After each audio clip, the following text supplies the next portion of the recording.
we can address this point as well, is that we see often many of the people of innovation and misguidance, they try to claim that the people of the Sunnah, they follow everything and they demand absolute obedience to the rulers of the Muslims and in what they say and what they do. And this is a blatant falsehood. Everybody knows. And this is something that we teach from the books of creed, that obedience to the ruler is in what is ma'roof. Is only in what is ma'roof. No one has ever said from the scholars of Sunnah, whether present today or in the past, that obedience to the ruler is an absolute, unqualified obedience in every single thing. And we have these liars and fabricators who have no shame in lying upon the people of the Sunnah, whom they call Madkhalis as a derogatory term.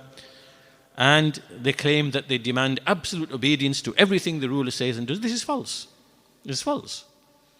Shaykh Rabi himself, you can find in his cassettes, in his writings, saying that we free ourselves from the mistakes or from the errors or from the misguidances of the rulers.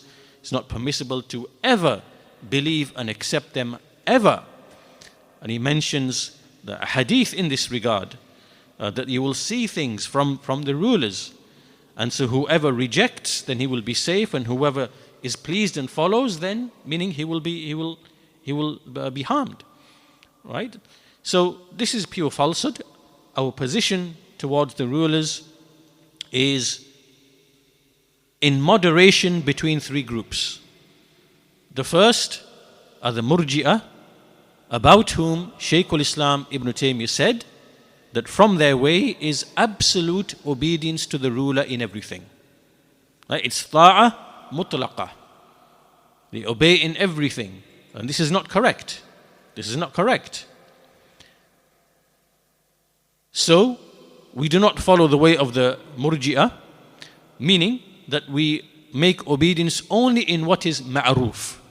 And as for what is munkar and rejected, then obviously we reject it with our hearts, and we explain its opposition to the Sharia with our tongues. And as for giving advice and correction of the ruler, then that has a very specific methodology in the Sunnah which we follow. And in that methodology we differ from the Khawarij, because the Khawarij, they have a different approach, and that is to break away from the main body of the Muslims and to openly revile and to incite the people against the ruler. And this leads to civil strife and internal weakness within the nation. Right? So there are actual wisdoms in all of these positions. So we're not like the Murji'ah, nor are we like the Khawarij, nor are we like the Rafidah, those who believe that the rulers are infallible and they can never ever make a mistake, and that they are to be venerated and glorified, like the Rafidah do with their imams and things like that. So all of these innovations, we are free from those innovations of the Murji'ah, of the Khawarij, of the Rafidah, and we are in the middle holding on to the Sunnah. And so all of these are lies. We do not accept everything that comes from the rulers, but we obviously they are the rulers. They are the ulil amr, they are the ones who are in charge, and we have to obey in whatever is ma'roof, and we follow the Sunnah in that regard.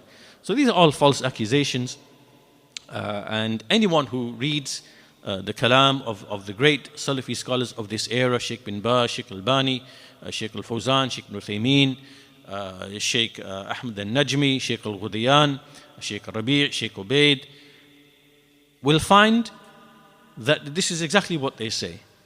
And so these are lies which are being spread by people of hatred. They have murky backgrounds in innovation, and they cause this confusion because they have no other way, because they have nothing to hold on to themselves. We have the rope of Allah, we hold on to it, we teach it, we hold on to it. They have nothing really to hold on to apart from just rationalities, and so that's why they spread these lies. Anyhow,